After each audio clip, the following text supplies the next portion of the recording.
à tous et toutes et soyez Salut. bienvenus dans Un Monde Fan, émission mensuelle maintenant qu'on fait depuis un petit moment, toujours avec le même plaisir avec l'ami Fred à Aumerveille qui est rue Bayard à Grenoble et on va ce mois-ci vous présenter un événement autour d'une écrivaine qui, ma foi, a fait son chemin dans l'imaginaire francophone, c'est le moins qu'on puisse dire, elle est très active puisqu'il s'agit de Catherine Dufour.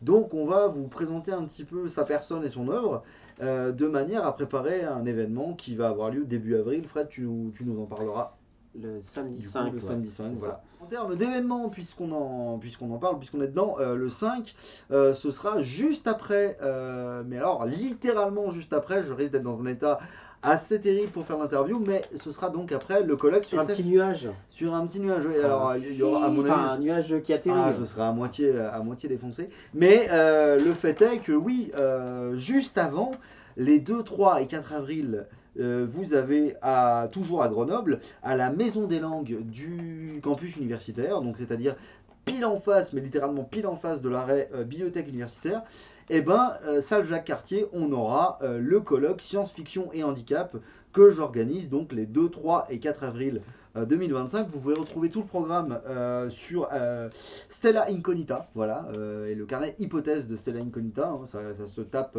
très facilement et vous tombez directement dessus sur la page d'accueil. Un programme qui va être riche pendant ces 4 jours, puisque évidemment l'idée ce sera d'observer différents handicaps, donc c'est au pluriel, je précise bien, différents handicaps dans différentes œuvres de science-fiction. Donc on aura des conférences, des communications, on aura même une prestation artistique de la part de Christophe Siebert, que vous connaissez par cœur dans cette émission, il va croire qu'on ne parle que de lui, mais le fait est, il sera là, l'ami Christophe, avec son collègue Mauricio Amarante, qui lui est musicien. Donc on aura même une prestation artistique autour du handicap et de la SF proposée donc le jeudi après-midi par ces deux artistes. Donc il y en a un peu pour tous les goûts, c'est ouvert au public, voilà, sachez-le, vous avez tout à fait le droit d'y assister. Donc vu le taf qu'on a fait autour de tout ça, allez, franchement, venez, faites-vous plaisir, parce que en plus, ça reste un sujet d'actualité, évidemment, qui résonne avec le thème des Imaginales au mois de mai, puisque le thème des Imaginales, c'est hors norme, alors c'est pas que le handicap, mais mine de rien, ça en fait partie. Donc, autant vous dire que sur ces sujets-là, je vais être très présent dans les semaines et les mois qui viennent, et j'en suis très heureux, bien sûr. Donc, voilà, profitez-en.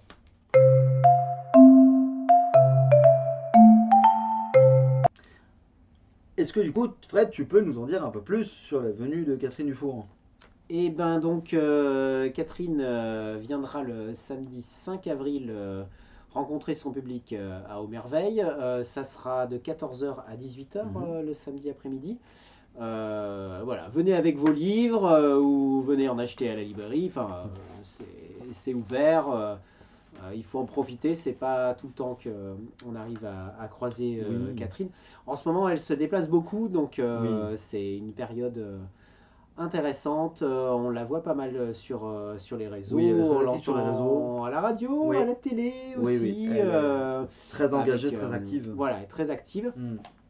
C'est quelqu'un d'extrêmement intéressant avec lequel échanger. Oui. Et je montre son dernier livre qui est Les Les Chants de la Lune. Voilà, avec une belle couverture en plus. Très belle couverture. Chez Robert Laffont, collection Ailleurs et Demain. Excusez du peu. Voilà, c'est un peu la plus ancienne collection de SF française avec un catalogue énorme. Voilà. C'est un super bouquin, une histoire d'installation sur la Lune avec un point de vue un peu particulier. J'ai fait quelques teases sur Instagram avec des passages que j'ai lus. Je vous laisserai découvrir ce livre. On est grosso modo, sachez-le, dans la perspective de fermes lunaires qui sont entretenues par l'un des personnages principaux, et il va se passer tout un tas d'aventures autour de cette ferme du coup. Donc voilà, c'est de la SF comme sait très bien en écrire Catherine Dufour, parce qu'il faut préciser qu'effectivement elle est en plus de ça très éclectique dans ce qu'elle fait. Donc vous l'avez évidemment compris si vous ne la connaissez pas, il s'agit bien d'une écrivaine et elle est ingénieure de formation.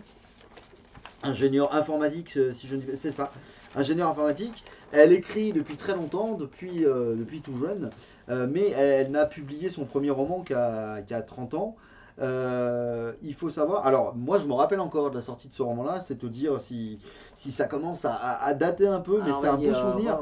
C'était son premier roman chez Nesty Venknen. Nestivenen, ouais. Ouais, c'est dur à prononcer Quand ça. les dieux buvaient. Quand les dieux buvaient, donc quand les dieux buvaient, c'est un cycle, et le premier du cycle, c'est Blanche-Neige et les lance-missiles, un roman à l'esprit extrêmement pratchettien, c'est même du Terry Pratchett à la sauce française, enfin à la sauce francophone, et honnêtement, si vous aimez, alors Catherine Dufour est une grande fan de Pratchett, ça se sent, ça se lit dans le cycle des dieux buvets. D'ailleurs, entre parenthèses, si un jour tu as l'idée de faire venir Patrick Couton, j'arrive ventre à terre, Voilà. évidemment, parce qu'un Pourquoi jour, pas. il faudra parler de Pratchett, parce que si vous ne connaissez pas Pratchett, voilà, c'est un des summums de la fantasy britannique humoristique. Voilà. D'ailleurs, ça fait 10 ans aujourd'hui, aujourd'hui, cette année, en 2025, qu'il nous a quittés. Comme le temps passe, mon Dieu. Ça fait déjà 10 ans que Sir Terry nous a quittés, et il s'avère que si vous aimez bien l'ambiance de Terry Pratchett, eh bien, avec le cycle des dieux buvets, vous allez carrément retrouver le délire, en gros. Voilà, elle est partie sur une parodie des contes classiques. Il y a toujours un côté très humoristique. Toujours. De Catherine. Assez grinçant. Je vous conseille notamment, je l'avais fait signer à l'époque, ça, pareil, ça commence à dater. Je vous conseille notamment sa chronique dans un ancien Bifrost de Twilight. Ah, ça vaut le détour. Oui. Quand la première phrase, elle commence à te dire qu'elle a lu Twilight d'un derrière distrait, ça pose l'ambiance. J'avais été fan de cette chronique incroyable, donc elle n'a pas aimé Twilight, au cas où ça vous a échappé. Alors on continue un petit peu tout de même, parce qu'elle n'a pas fait que ça. On précisera quand même que quand les dieux buvaient a obtenu le prix Merlin en 2002. On précise en 2005 elle revient avec Le goût de l'immortalité, qui est un de ses grands must aussi. Justement, elle traite de ce thème de l'immortalité, donc c'est de la SF, c'est de la SF, pareil. Voilà, elle rafle pas mal de prix également. Délire d'Orphée également, qu'elle a publié pour le Club Van Helsing, alors qui est plutôt un collectif d'horreur, enfin une édition plutôt horrifique, alors que le roman lui-même est assez contemplatif. Donc c'est assez sympa. C'est une collection qui n'existe plus malheureusement. Oui. Aussi l'accroissement mathématique du plaisir. En 2008, je pense que tu l'as, Fred. Il est là. Voilà. En poche, j'ai pas toutes les éditions, ça va venir, mais voilà. Le jour dit, il y en aura un peu plus. Donc voilà, effectivement, c'est soit de la fantasy très déjantée, soit de la science-fiction qu'on pourrait dire assez speedée. Et en fait, elle fait des textes très personnels. Il faut savoir que, donc ça je ne le savais pas, je l'ai appris en me documentant un petit peu. Elle a perdu son compagnon en fait, et de maladie. Et c'est vrai que dans ses romans, quand on sait un peu ça, eh bien, elle conserve un rapport un peu particulier à la mort en fait, à l'attachement. Et c'est peut-être de ça, on lui posera la question samedi, mais peut-être de ça qu'est né le goût de l'immortalité notamment, en partie. On peut également vous parler de ces histoires avec Fayard, enfin de ces publications plutôt avec Fayard, puisque elle a aussi publié par exemple l'Histoire de France pour ceux qui n'aiment pas ça. Donc, alors ça, je peux pas vous le montrer pour l'instant. Comme le nom l'indique, j'en aurai des exemplaires. Tout est dans le titre, mais c'est pour vous montrer le côté. Donc ça, c'est 2012. C'est pour vous montrer le côté très éclectique de Catherine Dufour, on vous l'a dit. La vie sexuelle de Loretta Giaccio aussi en 2014. Je voulais également parler de sa biographie de Ada, aide-moi s'il te plaît, Fred. Ada Lovelace. Ada Lovelace, décidément, ça veut pas, pourtant, c'est pas en plus c'est un joli nom qu'elle a, Lovelace. Oui, pardon, parce que je cherchais le titre exact de sa biographie, c'est donc Ada ou la beauté des nombres. Voilà, excusez-moi, c'est pour ça que j'avais perdu mes mots. Donc effectivement là elle fait une biographie donc à sa manière donc comme elle l'indique Ada Lovelace, qui est une femme mathématicienne qui a beaucoup pesé dans l'histoire des mathématiques et de l'informatique à venir, et que l'histoire avait un peu mis de côté du coup, et elle a voulu un peu la remettre sur le devant de la scène. Donc je vous conseille de... c'est un personnage extraordinaire à découvrir. Oui, oui, voilà. Voilà. Donc si vous ne la connaissez pas, Il vraiment, faut c'est qu'elle soit connue. bien sûr, bien sûr. Également, elle fait partie du projet Black Mirror, Bright Mirror, pardon, pas Black, Bright, lapsus obligé, Lapsus. lapsus obligé. Bright Mirror, donc entre 2018 et 2019, donc en fait, on vous l'a dit, toujours très active, elle anime aussi, Catherine Dufour, des ateliers d'écriture qui permettent un petit peu de sortir du côté pessimiste de la SF et de la dystopie. Donc, et on voit qu'elle aime bien essayer de repenser l'ASF, on va dire classique, puisque elle fait également partie d'un collectif qu'elle a monté qui s'appelle le collectif Zanzibar. Je voulais un petit peu comment dire, le manifeste de ce collectif. Ouais. Malgré les outils de perspective et les cabinets de futurologie des grandes entreprises, malgré l'omniprésence du discours voulant que demain soit pareil aujourd'hui à hier, ou ne soit tout simplement pas, nous restons convaincus que nos avenirs communs et individuels nous appartiennent et que nous avons le pouvoir de les imaginer, de jouer avec, de les expérimenter et de les construire à notre guise. Nous sommes un collectif d'auteurs de science-fiction, nous rêvons nos textes comme des endroits où se rencontrer, où penser et commencer à désincarcérer le futur. Donc un côté très engagé, très également positif du coup. On a vraiment l'idée d'un engagement ensemble, d'un engagement politique et positif. J'allais le faire à lapsus, mais du coup les deux vont. Ouais. Un engagement politique et positif au niveau de la SF. Notamment dans ce collectif, on compte Bernard Werber, on compte Alain Damasio, on compte Catherine Dufour évidemment, on compte Sylvie Lenné, on compte même des auteurs disparus, Jules Verne, Lovecraft également. Donc voilà, c'est très pareil, très très prolifique. Donc Catherine Dufour, il y en a un peu, il y en a un peu pour tous les goûts, je dirais, chez Catherine Dufour, que ce soit la fantasy, que ce soit les biographies. Et c'est pas des biographies pénibles à lire, hein. Elle se contente pas d'énumérer les faits, c'est-à-dire il y a vraiment un engagement même dans la biographie, dans la manière dont elle raconte les choses. Donc vraiment, et puis c'est un personnage même au niveau de la personnalité, pour l'avoir déjà croisé, honnêtement, c'est vrai que c'est quelqu'un qui a une présence dans tous les sens du terme et qui nous emmène un peu avec elle et qui ne mâche pas ses mots, hein, qui ne mâche pas ses mots même sur les réseaux dans le texte. C'est vrai. Donc, Donc ça sera un chouette moment. oui, ça c'est un Venez participer. Ça nous fait plaisir de la voir et puis justement le thème de la vidéo du mois prochain sera consacré à l'interview de Catherine Dufour que je mènerai avec le camarade Fred, tout comme on l'a fait avec l'ICAM. C'était une belle expérience la dernière fois et donc on va réitérer. Hein, vous avez compris que maintenant c'était le principe, hein, quand on pouvait le faire. Ouais, c'était un moment très sympa. C'était très sympa. Voilà. Donc, franchement, ça nous fait plaisir. Cool aussi. Donc, voilà.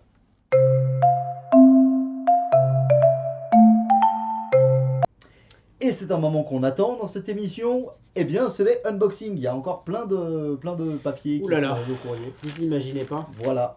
Il y a encore plein de paquets surprises. Bon, ça hein. triche, il y a le nom de l'éditeur Oui, dessus. Mais sinon, à part ça, comme d'habitude, on ne sait Attention. pas sur quoi on va tomber. C'est un Hop. livre. C'est un gros livre. Alors, c'est blanc. donc les éditions Nathan, l'Institut du Nouveau Lendemain, Oh.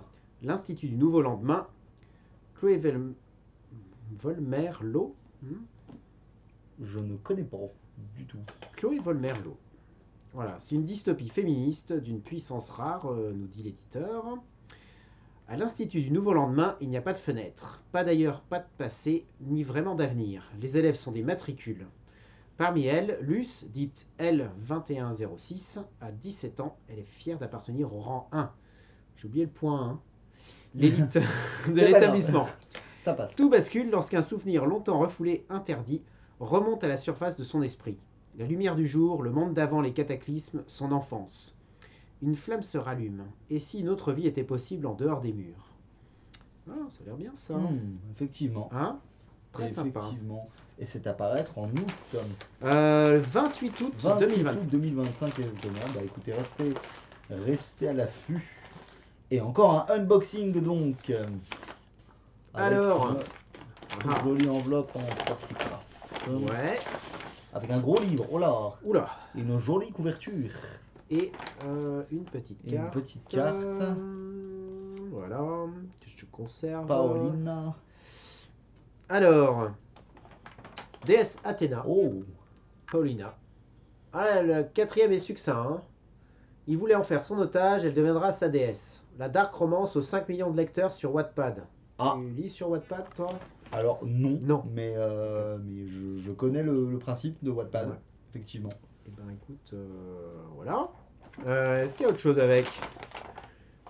Rien, Non. rien, de rien. Beaucoup de mystères. Ah, Mais la couverture est pas mal, c'est un livre déjà. mystère, ouais. Voilà. Un public mature et adulte, certaines scènes peuvent heurter la sensibilité des lecteurs et lectrices. Violence sexuelle, torture, violence à propos injurieux, Oula. relations sexuelles explicites. Ouh, ça a l'air vachement bien. Bah au moins ça a le mérite d'être clair. Ouais, c'est vrai. Bon, ma foi. Donc, si vous voulez une dark romance, je sais pas quand ça sort, tiens. Hmm, Ah, ah. C'est peut-être déjà sorti. C'est peut-être déjà sorti, ouais. Ouais. Allez, qu'est-ce qu'on a maintenant? Hmm. Qu'est-ce qu'on a maintenant? Encore un livre qui semble massif. Eh, c'est épais, hein. Oui. C'est ce que C'est épais, c'est je, épais. c'est ce que je remarque. Alors attention. Ah Ah Alors, Ah, on n'a pas fait exprès, hein. promis Christophe, on n'a pas fait exprès. Non, on n'a pas fait On exprès. n'a pas fait exprès du tout. Bah voilà, Voilà. c'est le dernier Siebert qui est déjà sorti. Ben, on a largement déjà parlé de Christophe Siebert dans cette émission.